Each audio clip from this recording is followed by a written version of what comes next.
Hello everyone, I am doctor Jaya Chauhan. तो देखिए, आज हम बात करने वाले हैं एक और इम्पॉर्टेंट टॉपिक की, जो है प्रिवेंटिव गीरियाट्रिक्स। इससे आपके एग्ज़ाम में 5 मार्क्स के क्वेश्चन बनता है। तो देखिए, इसमें सबसे पहले हम देखने वाले हैं health problems of the aged and prevention and control measures and the relation between lifestyle and healthy ageing and the role of rasayana in the preventive गीरियाट्रिक्स। सबसे पहले डेफिनेशन देखने वाले हैं। तो देखिए, the study of the physical and psychological changes which are incident to old age is called gerontology. यानी physical और psychological changes की स्टडी करना जो कि किससे रिलेटेड है, ओल्ड एज से रिलेटेड है, उसको हम कहते हैं gerontology. The care of the aged is called clinical gerontology और गिरियाट्रिक्स। केयर करना एज्ड लोगों की, उसको हम कहते हैं क्लिनिकल गेरेंटोलॉजी और गिरियाट्रिक्स। एजिंग जो है वो एक नेचुरल प्रोसेस है।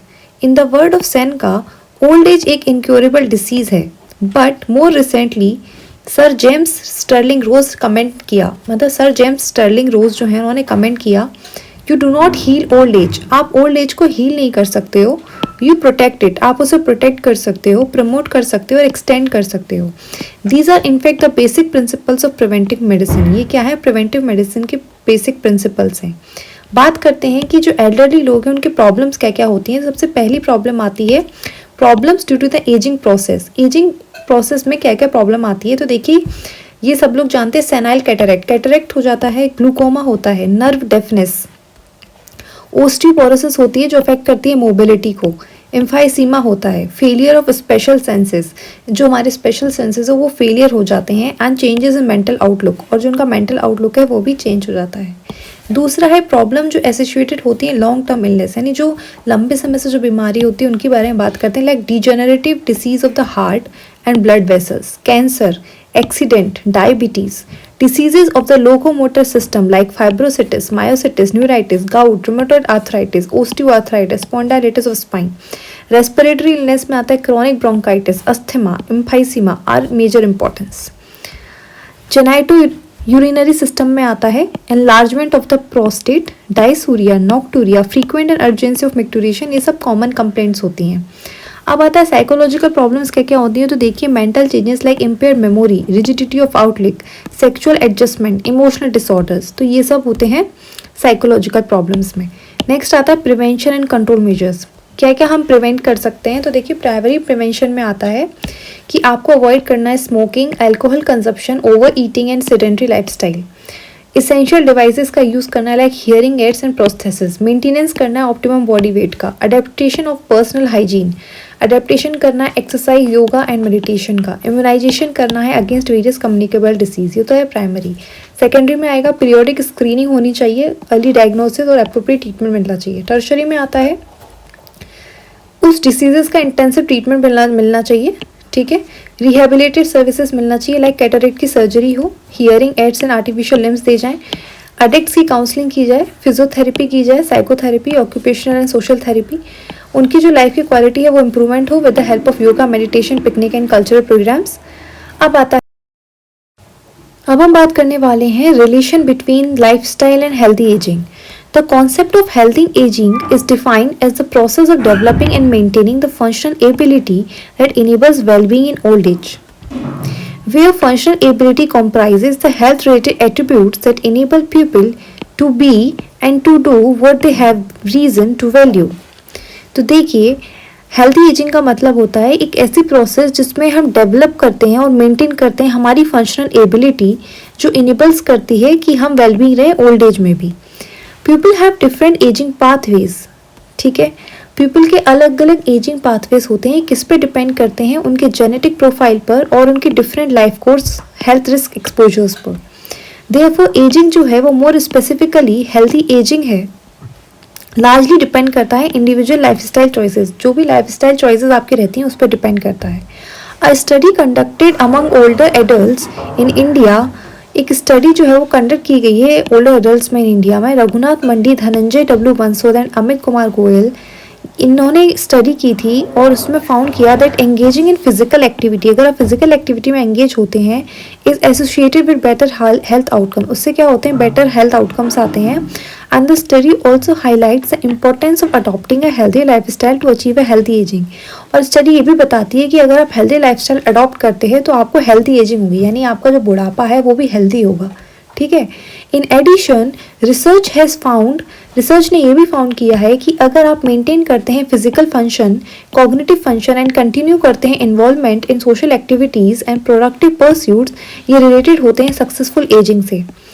A healthy diet, regular exercise, good sleep pattern and lifestyle changes and chronic disease management, ये वर्क करता है in conjunction to the improve longevity, इससे आपकी longevity भी बढ़ती है। According to the WHO, World Health Organization, maintaining healthy behavior throughout the life, particularly eating a balanced diet, engaging in regular physical activity और refraining from tobacco use and tobacco से दूर रहना, ये सब contribute करते हैं। और ये क्या करते हैं, जो रिस्क होती है नॉन कम्युनिकेबल डिसीजेस की उसको रिड्यूस करते हैं, इम्प्रूविंग फिजिकल मेंटल कैपेसिटी हमारी इम्प्रूव होती है, और डिलेइंग केयर डिपेंडेंसी, जो हमारी केयर डिपेंडेंसी है वो डिले हो जाती है। बात करते हैं मायो क्लिनिक क्या कहते हैं। तो देखिए मायो क्लिनिक ने सजेस्ट किया है कि इन्होंने भी ये बोला है कि healthy lifestyle is a big part of the healthy ageing, यानी हेल्दी लाइफस्टाइल बहुत बड़ा पार्ट है हेल्दी एजिंग का। अगर हम रीजनेबल अमाउंट में खाना खाते हैं और न्यूट्रिशियस फूड खाते हैं और फिजिकल एक्टिविटी रखते हैं एवरीडे, तो हम लंबे समय तक हेल्थ जी सकते हैं, can go long way towards staying healthy as you age. Studies ने ये भी बताया है कि हमारे लाइफस्टाइल का बहुत बड़ा इफेक्ट पड़ता है। Studies have evaluated the impact of lifestyle medicine pillars, जिसमें आता है nutrition, physical activity, well being, stress management, sleep on outcomes that are important to geriatrics, जो कि गिरियाट्रिक्स के लिए बहुत इंपॉर्टेंट है हेल्दी एजिंग के लिए। ठीक है। इससे मल्टी मॉर्बिडिटी होती है, फंक्शनली डिक्लाइन होता है, cognitive health and engagement, fertility, sarcopenia, ये सब होता है। अब आते हैं कुछ फैक्ट्स क्या हैं अबाउट दी हेल्दी एजिंग। तो देखिए साइंटिफिक एविडेंस ने सजेस्ट किया है कि ऐसे पीपल जो who exercise regularly not only live longer, मतलब ऐसे लोग जो रोज एक्सरसाइज करते हैं वो सिर्फ लंबा ही नहीं जीते but also may live better, बल्कि वो बहुत अच्छे से जीते हैं और बहुत लंबे, they enjoy more years of life without pain और डिसेबिलिटी, और बहुत लंबे समय तक जीते हैं बिना पेन और बिना किसी डिसेबिलिटी के। अ study of 40 adults and older found that, एक स्टडी में ये भी बोला गया है 40 एडल्ट्स की, दैट एक ऐसा पर्सन जो एक दिन में 8000 स्टेप्स लेता है और उससे ज़्यादा लेता है per day as compared to only वो पर्सन जो लेता है 4000 स्टेप्स, उसको एसोसिएटेड किया गया है कि उसको 51% लोअर रिस्क होते हैं डेथ के फ्रॉम ऑल कॉजेज, यानी जितने भी कॉजेज होते हैं डेथ के, उस पर्सन के चांसेस कम होते हैं जो 8000 स्टेप्स लेता है पर डे। ठीक है। नेक्स्ट हम बात करने वाले हैं 2019 में भी एक रिसर्च की गई थी, उसकी बात हम करते हैं। The National Institute of Aging Baltimore Longitudinal Study of Aging ने रिसर्च करके बताया था कि moderate to vigorous physical activity strongly associated रहती है मसल फंक्शन से। अगर हम मॉडरेट फिजिकल एक्टिविटी अगर हम रखते हैं तो उससे हमारी मसल फंक्शन बहुत अच्छे से होता है, रिगार्डलेस इसके कि हमारी एज कितनी भी हो, तो लेकिन हमारी मसल बहुत अच्छे से काम करती हैं। ये सजेस्ट करता है तो एक्सरसाइज जो है वो एबल है to prevent age related decline in muscle function, यानी एक्सरसाइज से जो हमारी एज रिलेटेड डिक्लाइन है उसको हम क्या कर सकते हैं, मसल फंक्शन में उसको हम प्रिवेंट कर सकते हैं। Much of the research shows that Mediterranean style eating pattern, कई सारी रिसर्च ने ये भी बताया है कि जो मेडिटेरियन स्टाइल ईटिंग पैटर्न है जिसमें आता है fresh produce, whole grains, healthy fats, लेकिन डेयरी कम है, फिश ज़्यादा है, देन ट्रेडिशनल अमेरिकन डाइट, इनका पॉजिटिव इंपैक्ट होता है हेल्थ पर। तो यानी जो मेडिटेरियन स्टाइल ईटिंग पैटर्न है उसका हेल्थ पर बहुत अच्छा इफेक्ट पड़ता है। 2021 में भी एक स्टडी की थी, उसमें एनालाइज किया था जो ईटिंग पैटर्न है मोर देन 21,000 पार्टिसिपेंट का, उन्होंने फाउंड किया कि जो मेडिटेरियन स्टाइल पैटर्न है उसका कार्डियक डेथ जो है, सडन कार्डियक डेथ जो है उसका जो चांस है वो लोअर हो जाता है, उसका रिस्क कम हो जाता है। दूसरा एक और इसमें बताया गया है जो मैं आपको पढ़ा चुकी हूँ कि जो लो सॉल्ट डाइट होती है, ऐसी डाइट जिसमें सॉल्ट कम होता है जिसको हम कहते हैं DASH diet, dietary approaches to stop hypertension, इसने भी शो किया है कि ये कई सारे हेल्थ बेनिफिट देता है। और स्टडी ने ये भी बताया है कि ये क्या करता है, it lowers blood pressure and helps people losing weight, ये ब्लड प्रेशर को कम करता है, वेट कम करता है और टाइप 2 डायबिटीज़ का रिस्क भी कम करता है एंड हार्ट डिसीज़ का भी। येट अनदर ईटिंग पैटर्न जो है वो है माइंड डाइट, जिसमें मेडिटेरियन स्टाइल तो आता ही है देश के साथ। रिसर्च ने ये भी बोला है कि अगर माइंड डाइट आप फॉलो करते हैं तो आपकी ability to clear think, learn and remember जो है वो सही रहती है as compared to the other eating style. One study of 182 older adults, एक स्टडी की गई 182 ओल्डर एडल्ट्स पे विद फ्रीक्वेंट जिनको माइग्रेन के अटैक आते थे। ऐसा found that a diet lower in vegetable oil and higher in fatty fish, एक ऐसी डाइट जिसमें वेजिटेबल का ऑयल जो है वो कम हो लेकिन फैटी फिश जो है वो ज़्यादा हो, उससे माइग्रेन का हेडेक जो है वो कम हो जाता है। एक और स्टडी की गई थी 1000 लोगों पे 5 साल तक, जिसमें ये देखा गया the consumption of the green leafy vegetables, उन्होंने हरी सब्जियां ज़्यादा खाई तो उससे भी उनका स्लोअर कॉग्निटिव डिक्लाइन, तो जो उनकी याद करने की जो क्षमता है ना, वो भी धीरे धीरे वो बढ़ गई थी और जो भूलने की क्षमता है वो कम हो गई थी, है ना। गेटिंग इनफ स्लीप, अगर आप इनफ स्लीप लेते हैं तो वो भी आपको स्टे करता है healthy even through older adult, even जो बूढ़े लोग होते हैं उनको भी 7 to 9 आवर्स की स्लीप चाहिए होती है एज जितनी भी एडल्ट्स को चाहिए होती है। They often do not get enough, feeling sick और being in pain can make it harder to sleep but some medicine can keep you awake. Not getting enough quality of sleep, अगर आप enough quality of sleep नहीं लेते हैं तो a person can be irritable, depressed, forgetful and more likely to have falls और other accident. Sleep quality matter करती है for memory and mood. In one study of olders than 65, एक स्टडी की गई 65 से जो एबव के लोग थे उन पे, उस रिसर्च में फाउंड किया गया कि ऐसे लोग जिनकी स्लीप क्वालिटी पुअर थी उनके पास हार्डर टाइम प्रॉब्लम सॉल्विंग, मतलब उनके पास जो है प्रॉब्लम सॉल्विंग में उन्होंने ज़्यादा टाइम लगाया और कॉन्सेंट्रेट करने में ज़्यादा टाइम लगाया एज कम्पेयर टू जिनकी क्वालिटी गुड क्वालिटी स्लीप थी। अनदर स्टडी एक और की गई जिसमें देखा गया डेटा 8000 लोगों पे, उसमें 50 से 60 के लोग थे जिन्होंने 6 आवर्स ऑफ स्लीप लेते थे या उससे कम लेते थे, वो हायर रिस्क थे developing of dementia later in life. This में भी बिकॉज अगर आप इनएडिक्वेट स्लीप लेते हैं यानी कम स्लीप लेते हैं तो एसोसिएटेड रहता है बिल्डअप ऑफ बीटा एमिलॉइड, यानी आपके दिमाग में बीटा एमिलॉइड बनने रहता है जिससे कि आपको एक प्रोटीन होता है जो अल्जाइमर्स डिसीज में इन्वॉल्व होता है, यानी आपको भूलने की बीमारी होने लगती है। More generally, a 2021 study ने found किया that older adults who did not sleep well and napped often were at greater risk of dying within the next 5 years. एक स्टडी ये भी की गई कि ओल्डर एडल्ट जो अच्छे से नहीं सोते हैं एंड नैप लेते हैं उनकी रिस्क मरने की ज़्यादा होती है अगले 5 साल में, ठीक है। तो गेटिंग गुड स्लीप जो है वो एसोसिएटेड रहता है lower rates of insulin resistance, heart disease and obesity. तो स्लीप भी है वो इम्प्रूव करता है आपकी creativity, decision making skills, even और ब्लड शुगर लेवल, यानी कि अगर आप अच्छे से सोते नहीं हैं तो आपकी ब्लड शुगर लेवल भी आपका डिस्टर्ब हो जाता है, तो उससे भी आपकी शुगर लेवल बढ़ सकती है। Quitting smoking at any as will lower risk of cancer, अगर आप किसी भी एज पे स्मोकिंग क्विट कर देते हैं तो आपका कैंसर का risk, heart attack, stroke, lung disease, blood circulation, है ना, इन सब का रिस्क जो है वो कम हो जाता है और आपका ब्लड सर्कुलेशन इंप्रूव होता है, आपके sense of taste, smell increase और आपकी एबिलिटी एक्सरसाइज की बढ़ती है। अल्कोहल डिपेंडेंस और heavy drinking affect every organ in the body including the brain, अगर आप हैवी ड्रिंकिंग करते हैं तो इसी अफेक्ट करता है आपके बॉडी के सारे ऑर्गन को including the brain. A comprehensive study from the National Institute of alcohol abuse and alcoholism ने बताया है कि alcohol consumption among older adult specially women वो है वो राइज पर है ना।